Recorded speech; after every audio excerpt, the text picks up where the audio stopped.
Hi friends, welcome to Vijay arts and vlogs YouTube channel. ఈరోజు మనం కాంచీపురంలోని వరదరాజ పెరుమాళ్ టెంపుల్ని సందర్శించి ఇందులోని అద్భుతాలను, బంగారు బల్లి మరియు 100 పిల్లర్డ్ మంటపంలోని ఆశ్చర్యకరమైన శిల్పాలను గురించి తెలుసుకుందాం రండి. కంచి వరదరాజ పెరుమాళ్ గుడిని విష్ణు కంచి, హస్తగిరి, అత్తి వరదరాజ టెంపుల్ అని కూడా పిలుస్తారు. ఈ గుడి వైష్ణవులకి చాలా ప్రత్యేకం. వైష్ణవులు ఎంతో భక్తిగా పూజించే 108 వైష్ణవ క్షేత్రాలలో ఇది కూడా ఒకటి. ఫ్రెండ్స్, మేము చాలా కష్టపడి వీడియోస్ని చేస్తున్నాము. దయచేసి వీడియోని పూర్తిగా చూసి లైక్ చేసి షేర్ చేయండి. సబ్స్క్రైబ్ చేయకుండానే చాలామంది చూసేస్తున్నారు. అదేదో సబ్స్క్రైబ్ చేసి పక్కనే ఉన్న గంట సింబల్ని నొక్కి చూడండి ఫ్రెండ్స్. వీడియో పోస్ట్ చేసిన వెంటనే నోటిఫికేషన్స్ ముందుగానే మీకు వస్తాయి. సబ్స్క్రైబ్ చేయడం వల్ల పోయేదేం లేదు కదా ఫ్రెండ్స్. ఇక ఈ వీడియో గురించి చాలా చరిత్ర ఉంది. 40 సంవత్సరాలకి ఒకసారి మాత్రమే ఈ గుడిలోని వరదరాజ పెరుమాళ్ స్వామి వారిని మనకు దర్శనం ఇస్తారని మీలో ఎంతమందికి తెలుసు? ఇప్పుడు మీరు చూడబోయే ఈ కోనేరులోనే వరదరాజస్వామి వారి విగ్రహాన్ని 40 సంవత్సరాలుగా ఒకే పెట్టెలో దాచి భద్రపరుస్తారు. 40 సంవత్సరాల తర్వాత బయటకు తీసి 48 రోజుల పాటు ఉత్సవాలు జరుపుతారు. ఇందాక మీరు చూసిన కోనేరు పక్కనే 100 పిల్లర్డ్ మంటపం ఉంటుంది. దీని గురించి వీడియో లాస్ట్లో మాట్లాడుకుందాం. ఇక గుడి లోపలికి వెళ్దాం పదండి ఫ్రెండ్స్. ఇక్కడ లోపల వీడియో అలో లేదు కాబట్టి దేవుణ్ణి మనం డైరెక్ట్గానే చూడాలి. ఇక్కడ స్వయంభుగా విష్ణువు వరదరాజ పెరుమాళ్గా వెలిశారు. పూర్వం సరస్వతీదేవి బ్రహ్మదేవుడి మీద అలిగి భూలోకంలో నదిగా మారి ప్రవహిస్తూ ఉంటుంది. బ్రహ్మదేవుడు యాగం చేయడానికి సరస్వతీదేవి అనుమతి లేనందున గాయత్రీదేవితో కలిసి యాగం నిర్వహిస్తూ ఉండగా యాగం చెడగొట్టడానికి నది రూపంలో ఉధృతంగా ప్రవహిస్తుంది. చూడండి ఫ్రెండ్స్, ఇప్పుడు మీరు బంగారు బల్లిని చూస్తున్నారుగా, చాలా బాగుంటుంది దగ్గరగా వెళ్ళి చూస్తే. ఈ బంగారు బల్లిని తాకితే మనకు నిజమైన బల్లి మన మీద పడినా కూడా మనకు ఎలాంటి దోషము ఉండదని నమ్మకం. ఇందాక చెప్పారు కదా స్టోరీ. బ్రహ్మదేవుడు విష్ణువుని వేడుకొనగా విష్ణువు అత్తి చెట్టు రూపంలో నదికి అడ్డుగా నిలబడతాడు.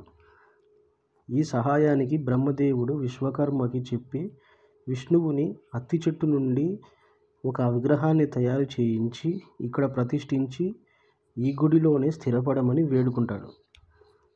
అలా ఈ గుడికి అత్తి వరదరాజ పెరుమాళ్ అని పేరొచ్చింది. ఇందాక చెప్పాను కదా, అత్తి చెట్టు నుండి విగ్రహాన్ని తయారు చేశారని. ఆ విగ్రహాన్ని ఇక్కడ కోనేరులో భద్రపరిచి 40 సంవత్సరాలకి ఒకసారి బయటకు తీస్తారు. ఆశ్చర్యంగా ఉంది కదా ఫ్రెండ్స్. ఇక మనం ఈ గుడి నుండి బయటకు వచ్చేసి ఇక్కడ ఉన్న కొన్ని శిల్పకళ గురించి చూద్దాం పదండి. అద్భుతమైన శిల్పకళలు ఈ గుడికి యొక్క సొంతం. ఈ గుడిని 11వ శతాబ్దంలో నిర్మించారంట ఫ్రెండ్స్. ఇప్పుడు మనం ఇక్కడ శిల్పకళను చూస్తే ఇది వైష్ణవ క్షేత్రం కాబట్టి ఇక్కడ అన్ని శ్రీ మహావిష్ణువుకు సంబంధించిన విగ్రహాలే నిర్మించారు.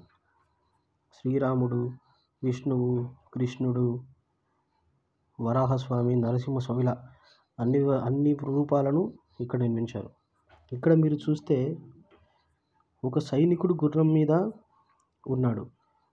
అతని కింద ఒకరు ఫుట్ సోల్జర్స్గా ఇద్దరు ఉన్నారు. ఇతన్ని చూడండి ఫ్రెండ్స్, ఇతను ఒక ఆయుధాన్ని పట్టుకొని ఉన్నాడు. ఇది ఏంటో మీరు చెప్పగలరా? దీన్ని బాగా గమనిస్తే ఇది ఒక గన్ను లాగా ఉంది. మనకు తెలిసి గన్ అనేది ఎప్పుడు కనిపెట్టారు? ఈ మధ్యకాలంలోనే, దాదాపు ఒక 100 సంవత్సరాల క్రితం కనిపెట్టుండొచ్చు. కానీ వాడు అప్పట్లోనే ఆ గన్ను లాంటి రూపాన్ని పట్టుకున్నాడంటే ఏం అర్థమవుతుంది మీకు? గన్ను అనేది మన భారతీయులు ఆ కాలంలోనే వాడారు కదా. ఇక్కడ చూడండి వరాహస్వామి వారి అవతారాన్ని చెక్కారు. దీని పక్కనే మనకు కృష్ణుడి విగ్రహం కూడా చెక్కారు. ఇక్కడ గరుత్మంతుడు విష్ణువుని ఎత్తుకున్న సన్నివేశాన్ని చెక్కారు చూడండి.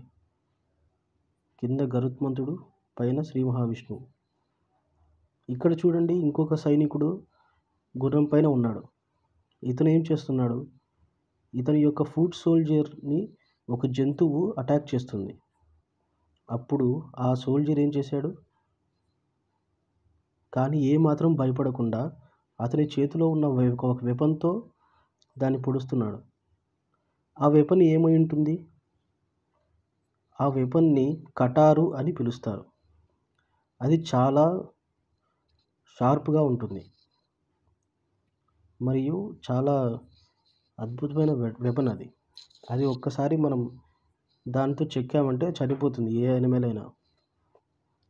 చూశారు కదా ఫ్రెండ్స్, ఎంత బాగా ఇక్కడ ఈ యుద్ధ సన్నివేశాలను, జంతువుల్ని అటాక్ చేసే టెక్నిక్స్ని ఈ గుర్రాల కింద చెక్కారు. ఇక్కడ చూడండి ఫ్రెండ్స్, ఇంకొక గుర్రం బొమ్మ. గుర్రం పైన ఒక సైనికుడు. అతను కాళ్ళకి ఏదో ఉంది చూడండి. ఆ కాళ్ళు పెట్టుకోవడానికి ఒక పెడల్ లాగా తయారు చేశారు. ఆ కాలంలోనే ఈ టెక్నిక్ని మన భారతీయులు ముందే కనుగొన్నారు. నేను ఈ హిస్టారికల్ ప్లేసెస్ మెయిన్గా మీకు చూపించడానికి కారణం ఏంటంటే, మన భారతీయ సాంప్రదాయాలు, మన భారతీయ యొక్క టెక్నాలజీ ఆ కాలంలోనే ఎంతో అభివృద్ధి చెందింది. కానీ వీటిని మన వాళ్ళు ఎవరు పట్టించుకోలేదు, ఎవరు దాన్ని వెలికి తీయట్లేదు. చూడండి ఫ్రెండ్స్, ఎంత అద్భుతంగా చెక్కారో. ఇక్కడ కూడా ఒక యానిమల్ని వాడు అటాక్ చేస్తున్నాడు కటార్ అనే వెపన్తో.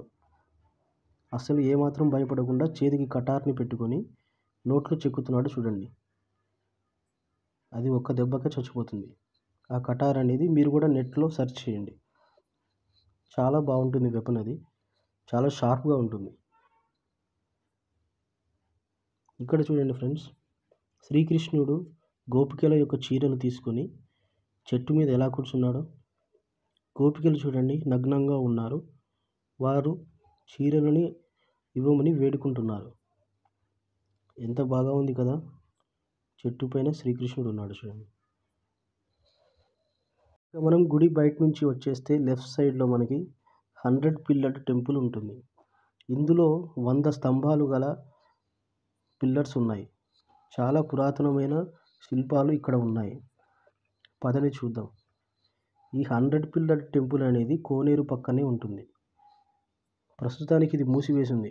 అయినా కూడా నేను చాలా కష్టపడి ఎవరికి తెలియకోకుండా కొంచెం గేట్ దూకేసి వెళ్ళి తీశాను. చూడండి ఫ్రెండ్స్, ఇక్కడ మనం 100 స్తంభాలు ఉంటాయి. ఈ 100 స్తంభాలకు గుర్రాల మీద సైనికులను చూస్తాం మనం. ఇంకోటి ఏంటంటే ఇక్కడ తిరిగే శిల్పాలు ఉన్నాయి. రాళ్ళతో చేసిన శిల్పాలు రౌండ్గా రొటేట్ అవుతాయి. మనం చేతితో వాటిని తిప్పవచ్చు. ఇలాంటి శిల్పాలు నేను ఎక్కడా చూడలేదు. మీరు కూడా చూసి ఉండరు. చూడండి ఫ్రెండ్స్, ఈ గుడి యొక్క నిర్మాణంలో మధ్యలో ఉన్న ఈ నిర్మాణం కింద చూడండి, చూపిస్తాను. ఈ నిర్మాణం కింద చూడండి హోల్స్ ఉన్నాయి. ఇక్కడ చాలా రంధ్రాలు ఉన్నాయి.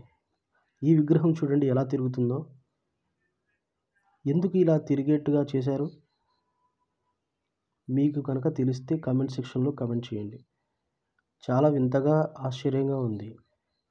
పక్కనే చాలా హోల్స్ కూడా ఉన్నాయి, చాలా రంధ్రాలు ఉన్నాయి. బహుశా ఇక్కడ కూడా ఇలాంటివే ఉండొచ్చు, కానీ వాటిని ధ్వంసం చేయడము లేకపోతే తీయడము జరిగింది. చూడండి ఎలా రొటేట్ అవుతున్నాయో. ఎందుకు ఇలా ఇవి రొటేట్ అవుతున్నాయి నాకు కూడా నిజంగా తెలియదు ఫ్రెండ్స్. ఎంత ఆలోచించినా అర్థం కావట్లేదు. కానీ దీని కింద ఒక తాబేలుని నిర్మించారు. చూడండి తాబేలు యొక్క తల అది. ఈ తాబేలు ఈ నిర్మాణాన్ని మోస్తున్నట్టుగా ఉంది. ఎందుకంటే ఇది వైష్ణవాలయం కాబట్టి ఈ 100 పిల్లర్డ్ టెంపుల్లో విష్ణువు యొక్క సంబంధించిన రూపాలన్నీ చెక్కారు.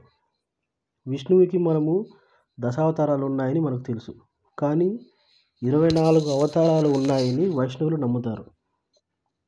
ఆ 24 అవతారాలు ఇక్కడ ఉన్నాయి. ఇక్కడ చూడండి ఫ్రెండ్స్, ఒక సైనికుడిని పులి అటాక్ చేస్తుంది. అది పులో మరేదో తెలియదు నాకు, జంతువు అటాక్ చేస్తుంది. కానీ వాడి తలని పూర్తిగా నోట్లోకి వెళ్ళిపోయింది. కానీ వాడు ఏమి మాత్రం భయపడకుండా కటారుతో దాన్ని అటాక్ చేస్తున్నాడు. వాడి తలని పులి నోట్లో పూర్తిగా వెళ్ళిపోయినా కూడా వాడు ఎందుకు చావలేదు మీకు తెలుసా?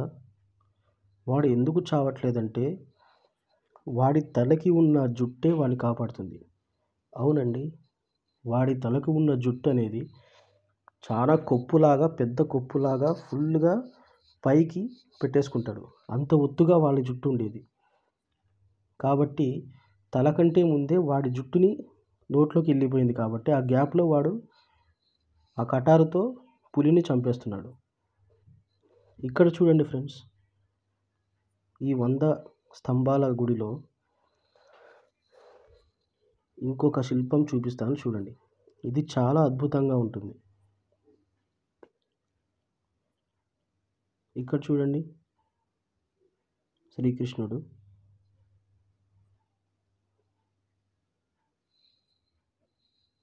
ఈ గుడి మొత్తానికి ఈ విగ్రహమే మాస్టర్ పీస్ అన్నమాట. ఒక సోల్జర్ వచ్చేసి ఇంకో సోల్జర్ని వెన్నుపోటు పొడుస్తున్నాడు చూడండి. ఇక్కడ కనిపిస్తున్న ఈ యోధుడు విజయంతో ఉన్నాడు. ఈ యోధుణ్ణి చంపగలిగే శక్తి ఎవరికీ నాకు తెలిసి లేదు. కానీ ఒక చిన్న వెపన్తో ఈ యోధుడు చనిపోతాడని మీకు తెలుసా?